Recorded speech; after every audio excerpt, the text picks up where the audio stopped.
जय जगन्नाथ सांग मैंने शुभ सकाळ। आज मुझे मो दीदी घर को आसी मो मामू घर को स्वर जीवा आसना घर देखो ये मो दीदी। हाय आपण मैंने जब भी आसबे स्वर कॉलेज आंकर इमेज रे आमर होची कृष्ण बॉयज मेस है यूएन कॉलेज स्क्वायर स्वर। एटा आम गाँ जगन्नाथ मंदिर। एक्चुअली ये आम तेलटा सरीगला तेल पकाइप आसते बासुदेवपुर तेल टांकी तेल भाईना पकई दूसरी राहुल ये ठिया तेल पकड़ देखो सांग मैंने प्लस टू बेले ये पढ़ुली बढ़िया जगह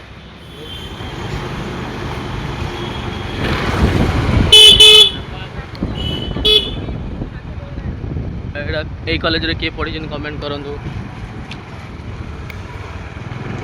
राहुल ये पढ़ुला जे कि पुराना स्टूडेंट उत्तम जे कि पुराना स्टूडेंट अरे एटी गाड़ी चल ना आगु चल ना सेठी गाड़ी चल आगु आटी गाड़ी अछि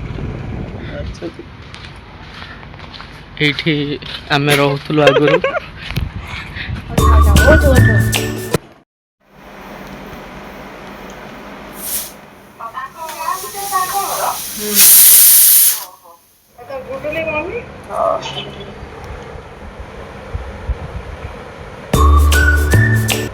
ये सब दीदी सब परिवा काटी दौरान आलू और छतु को भले से काटिदेवे काटी दौरान एगुड़ा दीदी देखो केमी भल से काटिक रखुच्च आपने छतु भी काटिदेवे भल से सब तो काली भी आनी थिला काली ताको मैच कर देथिनी आज आ एई पैकेट रो एति हो रख देथिनी मैं एते बड़ा गाज करनी चिकन लंका गुंड दही बाइगण बड़ा ना दही भेंडी और बाइगण मिक्स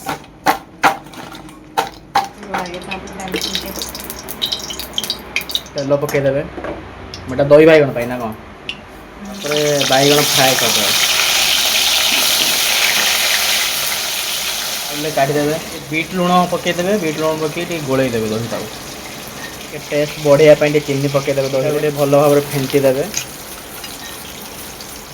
ये छतु बेसर पाई होची बेसर और रसुण पियाज आउची 3-4टा काजू भी पड़ी आउ टमाटो मुझे पेस्ट कर बेसर पाई पूरा पेस्ट रेडी हो गला एबे हमें प्रोसेस देबे बैगण गुड़ा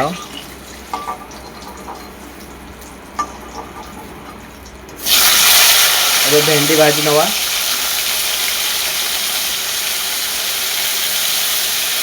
भातटा लगिज बोली ये चटु मारिदेवे भात काढ़ी ने गोटे पात्र रे एबे हमें तेल रे एटा लंका पकेबा एटा 5 फुटण पड़िला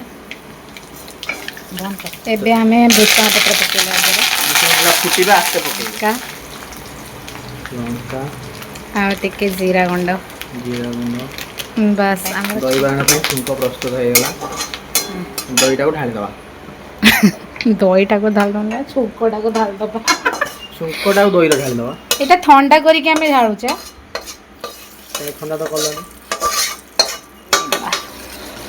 हो गला दही बाइगण भेंडी सब ठंडा हो जाए एबे हमें दही रे ऐड कर दबा है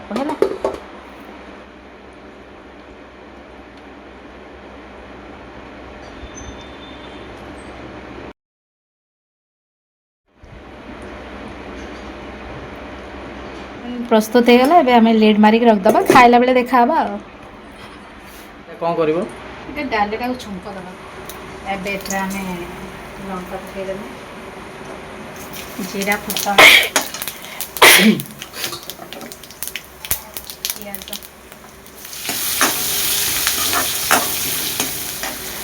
पियाज टिके ब्राउन ही आसले एथरा हमरा मेथी पत्र पकेबा टिके जेहेतु आमर सुगर पेसेंट बहुत अच्छा घरे से मो पर तरकारी टिके मेथी पत्र ऐड करे बाकी जमती देह टिके हेल्दी रहिबो छुंकरे डाली रेडी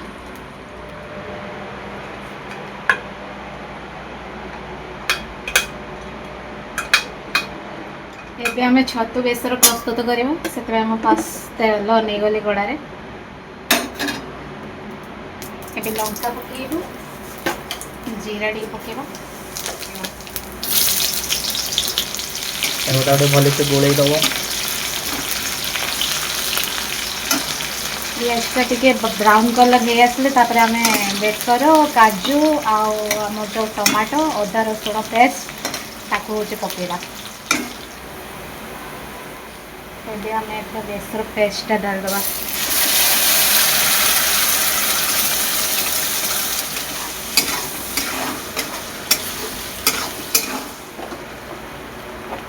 ସ୍ୱାଦ ଅନୁସାରେ ଲୁଣ।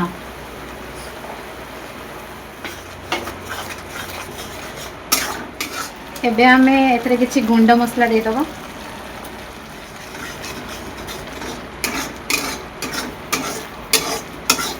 ବାସ୍ନା ପକେଇବା।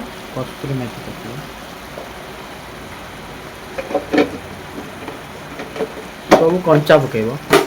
ୟେସ୍, ଯେହେତୁ ଏଇଟା ବେସର ହେଉଛି ମାନେ ତାଟିଆ ବସା ଟାଇପ୍ରେ ବନା ହେବ, ସେଥିପାଇଁ ହେଉଛି କଞ୍ଚା। ଏବେ ମୁଁ ଏଇଠି 2 ପିସ୍ ଆମ୍ବୁଲକୁ ଭେଦେଇ ଦେଇଥିଲି ଗରମ ପାଣିରେ ଟିକେ। ଦେଖୁଛନ୍ତି ଆପଣ ଆମ୍ବୁଲ ପୁରା କେମିତି ଜୁସି ଟାଇପ୍ର ହେଇଯାଇଛି। ଏବେ ଆକୁ ଆମ୍ବୁଲକୁ ଆଡ଼୍ କରିଦେବି ମୁଁ ଏଇ ମସଲାରେ। ଆମ୍ବୁଲ କ'ଣ ପାଇଁ ପକେଇବ? ଟିକେ ଖଟା ମିଠା ମାନେ ଫ୍ଲେଭର୍ ଆସିବ, ଯେହେତୁ ମାନେ ବେସରରେ ଟିକେ ଆମ୍ବୁଲର ଇଏଟା ପଡ଼ିଲେ ଭଲ ଲାଗେ। ଏବେ ମସଲା ଆମର ତେଲ ଛାଡ଼ିବା ଷ୍ଟାର୍ଟ କଲାଣି। ଏବେ ଆମେ ଆଳୁ ଆଡ଼୍ କରିବା।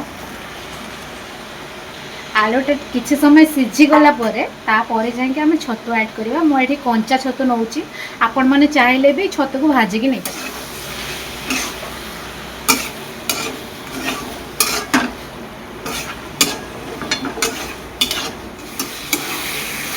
ଦରଦର ସିଝା ହେଇଗଲାଣି। ଏବେ ଆମେ ମସରୁମ୍ ଆଡ଼୍ କରିବା। କଞ୍ଚା ଛତୁରେ ଆକ୍ଚୁଆଲି ବେସରଟା ବନେଇଲେ ଭଲ ଲାଗେ, ମାନେ ଭାଜିକି ବନେଇବା ଠାରୁ। ସେଥିପାଇଁ ମୁଁ ଟିକେ କଞ୍ଚା ଛତୁରେ ବନେଇଲି ଆଉ। ଯେହେତୁ ମୋ ଭାଇ ଆଜି ଆସିଛି, ଟିକେ ୟୁନିକ୍ ଖାଇବା କହିଲା, ସେଥିପାଇଁ ମୁଁ ତା ପାଇଁ ୟୁନିକ୍ ରେସିପି ବନାଉଛି।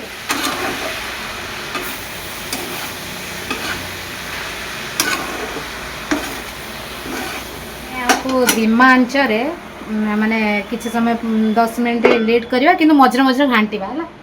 ଏବେ ଆମେ ଲିଡ୍ ଖୋଲିକି ଟିକେ ଘାଣ୍ଟି ନେବା, କାହିଁକିନା ବେସରରେ ମୁଁ ଟିକେ କାଜୁ ଯେହେତୁ ପକେଇଥିଲି, ଯଦି ମଝିରେ ମଝିରେ ଆମେ ନ ଘାଣ୍ଟିବା ତାହେଲେ ଲାଗିଯିବ ତଳେ। ପାଖାପାଖି ପ୍ରସ୍ତୁତ ହେଇ ଆସିଲାଣି, ଆଉ ବାସ୍ 1-2 ମିନିଟ୍ ହେଲେ ହେଇଯିବ। ଚାଲନ୍ତୁ, ଏବେ ପ୍ରାୟ ହେଇ ଆସିଲାଣି। ଦେଖୁଛନ୍ତି କେତେ ସୁନ୍ଦର ଚଟପଟା ପୁରା ଲାଜବାବ ହେଇଛି।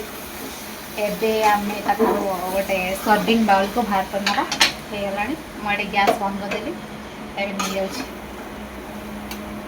ଏବେ ଆମର ପ୍ରସ୍ତୁତ ହେଇଗଲା ଚଟପଟା ଛତୁ ବେସର। ଯେହେତୁ ଆମେ ଓଡ଼ିଆ, ଆମ ଖାଇବା ଭାରି ବଢ଼ିଆ।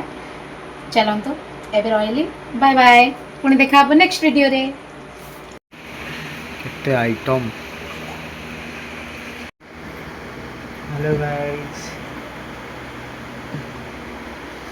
ରାହୁଲ ଖାଇକ ରାହୁଲ କଣ କାକୁଡ଼ି, ପାମ୍ପଡ଼, ଛତୁ, ଭାତ, ଡାଲି ଖାଅ।